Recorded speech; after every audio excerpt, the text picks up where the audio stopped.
Winning the lottery is the dream of many people who are stuck in the day-to-day rat race of life. The man in this story is no different. George Turkelbaum is a proofreader at Townes Fabian, publisher of medical textbooks in Toronto, Canada. He is regarded as a hard worker by his boss. Meet Elliot Wakiski. Well, George Turkelbaum was a real credit to the company, to Townes Fabian. He read more manuscripts than anybody in his department, before or since. George was dedicated to his job because that's all he had. Well, he didn't have much of a social life outside of work. He wasn't married, and I guess that was all he had to do. But George dreamed of having more, much more. George would leave his job in a second if his numbers came up. For George's dream was winning the lottery, and on July 15, 2006, it appeared as if his time might have come. George? He calls the automated lottery number line as he has done each and every Wednesday to check his ticket. Hey, George. Hey. The first three numbers match his, and at that point, George realizes he may be a multi-million-dollar winner. It was, however, all a little too much for George's heart to handle. As the numbers roll out, he suffers a sudden and massive coronary. For further options, Meet Dr. Ian Calder. He knows all about sudden death syndrome. Well, basically, the coronary arteries get blocked. There's pressure on a nerve called the vagus nerve, and that causes sudden unexpected death, which is called vasovagal shock sometimes. Not only has George just died, but he stays in the same position, holding the phone with the lottery numbers now repeating into his deaf ear. This is where the story becomes truly extraordinary. The day wears on, and no one notices George is dead at his desk. Not even at quitting time. Hey, drinks tonight. Come on, let's do it. sounds good. Let's go. Bye, George. George, see ya. The next day, George is at his desk working away. At least, that's what his co-workers think. I'm gonna need these by Thursday. Thanks a lot, buddy. Morning, George. Check. No one knows George is not himself, even by the third day. Hey, George, I got things piling up. You might want to proofread this for me. Thanks, buddy. Well, I never checked in on George too often. I didn't have to.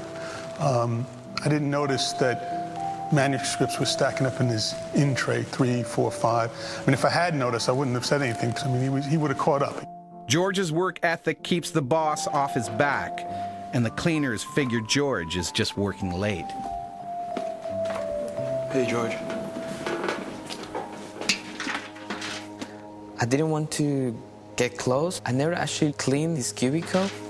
George continues to decompose at his desk, and his colleagues don't suspect anything, not even the smell. Yes, if you're in an air-conditioned environment, well, of course, it may be cooler than the normal room, and therefore the body may not decompose as rapidly. It's not known how long George could have stayed fresh, but thanks to a fire alarm, George's secret is soon discovered. Come on, George. Let's go.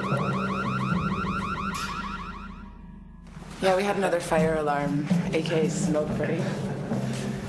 Hey, George, you know about the fire drills, eh, buddy? Hey, George.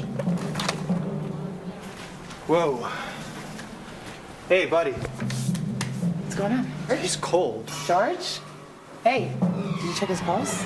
George is dead. Somebody call 911. But what about that lottery ticket locked between George's fingers? Well, just out of interest, I listened in on the handset to the last call he made, because he died. He had that phone stuck in his hand still.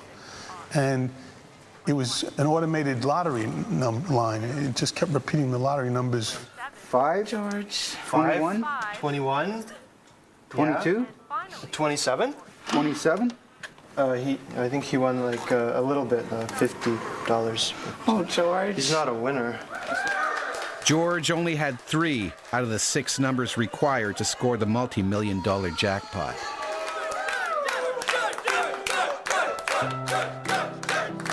Now that you mention it, I guess it kind of is sad. So, of course, you know, it's unfortunate what happened. Did George come close to winning the lottery, die, and then remain unnoticed at his desk for almost a week? Did it happen?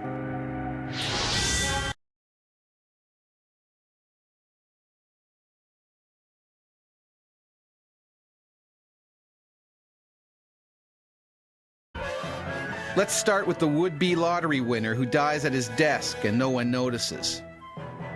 The story is false. It was published as fact in a news story by British newspapers The Times and The Guardian in December 2000. Even though the story was said to have originated in New York, no U.S. papers ran the story. A search found no obituaries for a man named Turkelbaum, and police had no reports of his death. The tabloid press story was a hoax. It does occasionally surface, and the number of days the worker is not discovered has increased to as many as 30. The smell would be very overpowering.